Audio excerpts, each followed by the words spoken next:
हरियाणा के कृषि मंत्री जेपी दलाल हमारे साथ मौजूद हैं। दलाल साहब, आज आपने रणदीप सुरजेवाला को बड़ौदा से चुनाव लड़ने की चुनौती दी है। किस आधार पर दी है ये चुनौती? नहीं, चुनौती नहीं दीजिए। वो क्या है कि जब से इस बार का गेहूं की इसकी जो मंडियां चलने का टाइम आया, एकदम से उनका किसान प्रेम जाग गया। उन्होंने आड़तियों को भड़काने की कोशिश की, किसानों को भड़काने की कोशिश की। ये कहा कि हम 3 महीने तक मंडियां नहीं चला पाएंगे, हम परचेज नहीं कर पाएंगे। और अब जब हमने अच्छी खासी परचेज कर दी, किसान उससे संतुष्ट हैं, आड़ती व्यापारी खुश हैं, सोशल डिस्टेंसिंग का पालन करके एक भी कोरोना का केस मंडियों में नहीं आया, तो जो नई जो स्कीम हम लेके आए फसलों के विविधीकरण के लिए, हम विविधीकरण पे पूरा जोर दे रहे हैं। हम बागवानी पे जोर देंगे, सब्जियों पे जोर देंगे, और जो पानी बचाने वाली फसल हैं उस पर जोर देंगे, क्योंकि हरियाणा में पानी की उपलब्धता कम है और ये जनहितैषी किसान हितैषी फैसला है। तो इस पे भी बयानबाजी करते रहते हैं, उनको हक है, लेकिन जरा तीखे वचन ना बोले और वस्तु स्थिति को समझे, किसान क्या चाहता है इस चीज़ को समझे। और इससे उसमें मैंने कहा है कि सुरजेवाला जी को अपनी जो बयानबाजी पे, अपने लफाजी पे इतना ही वो है, तो अभी जो किसान फैसला करने वाले हैं, एक बड़ौदा में बाई इलेक्शन आने वाला है, तो उसमें चांस लेके देख लें, उनको पता लग जाएगा कि किसान सरकार की नीतियों से खुश हैं या सुरजेवाला जी की बयानबाजी से खुश है। आजकल कांग्रेस ने कई फ्रंट पर, चाहे वो शैलजा हो, भूपिंदर सिंह हुड्डा हो, रणदीप सुरजेवाला हो, इन्होंने मोर्चा खोल रखा है। लगातार आपके विभाग और खरीद को लेकर कहीं ना कहीं आरोप प्रत्यारोप चल रहे हैं।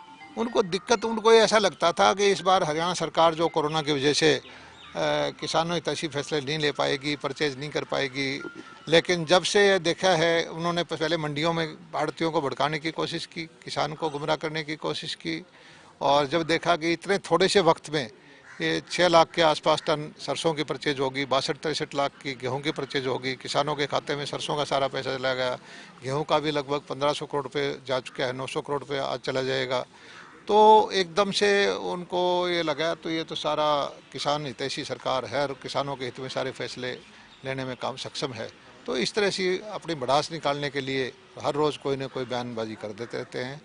लेकिन मैंने आज आपको बताया है कि 5 साल कांग्रेस के, 5 साल हमारे, चाहे वो फसल बीमा का हो, चाहे वो किसानों के हित के ड्रिप इरीगेशन का हो, चाहे उत्पादन का हो, हमारी सरकार के वक्त में चाहे उत्पादन भी हमारा बढ़ा है। गन्ने का उत्पादन हमारा बढ़ा है, चीनी का उत्पादन हमारा बढ़ा है, हमने किसान के हित में सब्सिडी के पैसे ज़्यादा दिए हैं, किसान के हित में बीमा के पैसे ज़्यादा दिए हैं, और अच्छे बीज मेहनत किसान ने की है। लेकिन सरकार ने जो योजनाएं हो सकती थी किसान हितैषी, उनमें उनके साथ लागू करने में सहयोग किया है, किसान ने पसीना बहाया है। लेकिन इस किसान की मेहनत, अपने दोनों योजनाओं को, दोनों सरकारों को कंपेयर करके फिर इस चीज़ पे बहस करें, फिर अपनी वकालत दिखाएं।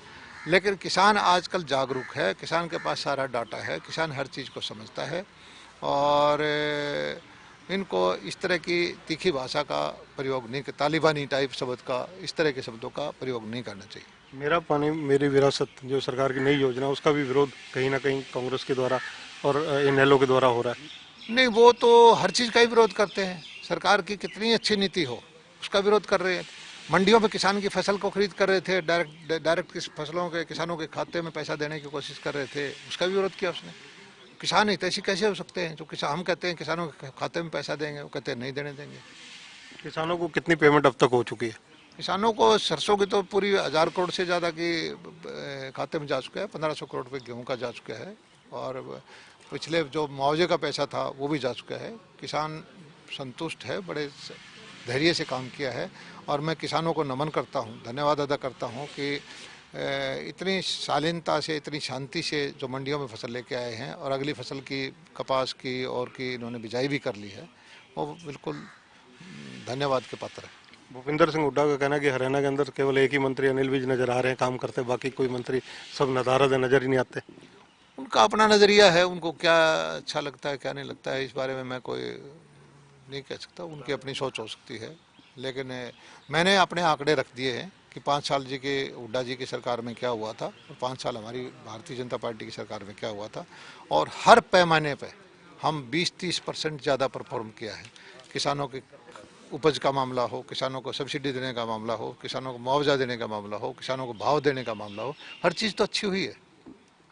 कम से कम किसानों को पिछली हुड्डा सरकार से लेकर इस सरकार के अंदर हजारों हजारों करोड़ रुपए का अतिरिक्त लाभ हुआ है। तो ये हैं जेपी दलाल, जो कि रणदीप सिंह सुरजेवाला को बड़ौदा से चुनाव लड़ने के लिए आमंत्रित भी कर रहे हैं और चुनौती भी दे रहे हैं। कैमरामैन सुनील के साथ चंद्रशेखर धरनी, पंजाब केसरी टीवी, चंडीगढ़।